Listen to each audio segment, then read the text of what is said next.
আসসালামু আলাইকুম। Unique schooling এর আজকের ভিডিওতে আপনাদের সবাইকে স্বাগতম। আজকে আমরা মিন টার্ম এবং ম্যাক্স টার্ম রিলেশনশিপ সম্পর্কে শিখব। এটা আমাদের কেন শেখা প্রয়োজন? মিন টার্ম এবং ম্যাক্স টার্ম রিলেশনশিপটা শেখার পরেই আমরা sum of product, product of sum, KMF এগুলো সম্পর্কে শিখতে পারবো।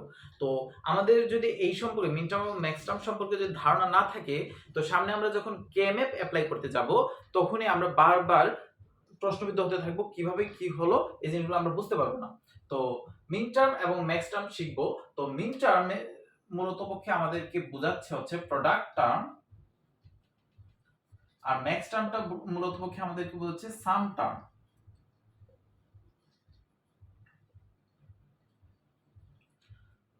আর আরেকটা জিনিস যদি আমি বলি, মিন টার্মের ক্ষেত্রে 0 রিপ্রেজেন্ট করে কমপ্লিমেন্ট, 1 রিপ্রেজেন্ট করে নরমাল সিচুয়েশন। 0 হচ্ছে আপনার কমপ্লিমেন্ট সিচুয়েশন আর 1 হচ্ছে নরমাল সিচুয়েশন। আর ম্যাক্স টার্মের ক্ষেত্রে 0 রিপ্রেজেন্ট করে নরমাল সিচুয়েশন আর 1 রিপ্রেজেন্ট করে কমপ্লিমেন্ট সিচুয়েশন।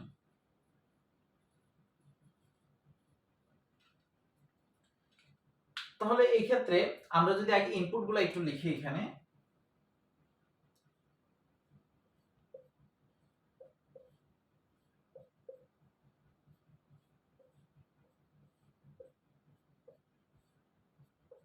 এই হচ্ছে আমাদের ইনপুট। এখন এই ইনপুটগুলোকে আমরা কিভাবে মিন টার্ম এবং ম্যাক্স টার্মে রিপ্রেজেন্ট করতে পারি, এই হচ্ছে আমাদের মূল টার্গেট। তো মিন টার্মে আমি বলছি এটা হচ্ছে প্রোডাক্ট টার্ম, অর্থাৎ ইনপুটগুলোকে আমি প্রোডাক্ট আকারে লিখবো, অর্থাৎ মাল্টিপ্লিকেশন আকারে লিখবো অথবা এন্ড আকারে লিখবো, আর ম্যাক্স টার্মগুলোকে সাম আকারে লিখবো। অর্থাৎ মিন টার্মের যে ইনপুটগুলো আছে, আমি কি বলছি, 0 মানে হচ্ছে কি কমপ্লিমেন্ট, অর্থাৎ যখন আমি লিখবো তখন x prime, x1 prime, x2 prime, x3 prime, x1 x2 x3, তো এই ক্ষেত্রে কি x1 ও 0, x2 ও 0, x3 ও 0, এই কারণে সবগুলোর উপরে কি দিছি আমি কমপ্লিমেন্ট চিহ্ন দিছি বা বার চিহ্ন দিছি, x1 বার, x2 বার, x3 বার। আর ওরা কি আকারে থাকবে? প্রোডাক্ট আকারে থাকবে। এই যে বলছি প্রোডাক্ট টার্ম, এই কারণে ওরা প্রোডাক্ট আকারে আছে। আর ম্যাক্স টার্মের ক্ষেত্রে কি? ম্যাক্স টার্মের ক্ষেত্রে 0 মানে হচ্ছে কি নরমাল সিচুয়েশন, তাহলে x1 plus x2 plus x3। বোঝা গেছে কিনা?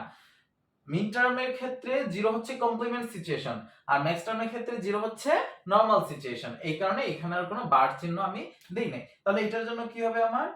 x1 বার, x2 বার, x3 বার নাই x3 তে। কেন? কারণ x3 হচ্ছে 1, 1 মানে হচ্ছে নরমাল, এই কারণে বার দেই নাই। আর ম্যাক্স টার্মের ক্ষেত্রে কি হবে? x1 plus x2 plus x3, কারণ ম্যাক্স টার্মের ক্ষেত্রে 1 হচ্ছে আমাদের কি কমপ্লিমেন্ট সিচুয়েশন, এই কারণে x3 এর উপর কি হইছে? বার হইছে। তাহলে আমরা বাকিগুলো সলভ করে ফেলতে পারবো না? খুব ইজিলি আমরা সলভ করে ফেলতে পারবো।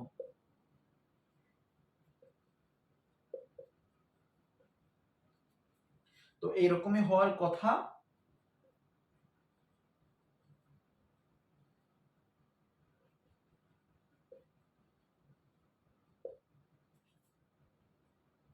তো আমি এখানে সলভ করে দেখাই দিচ্ছি, আপনারা একবার মিলাই নেবেন, কোথাও ভুল হইলে তো ধরতে পারবেন আশা করি। তো কনসেপ্ট মূলত পক্ষে হচ্ছে এইটাই আর কি।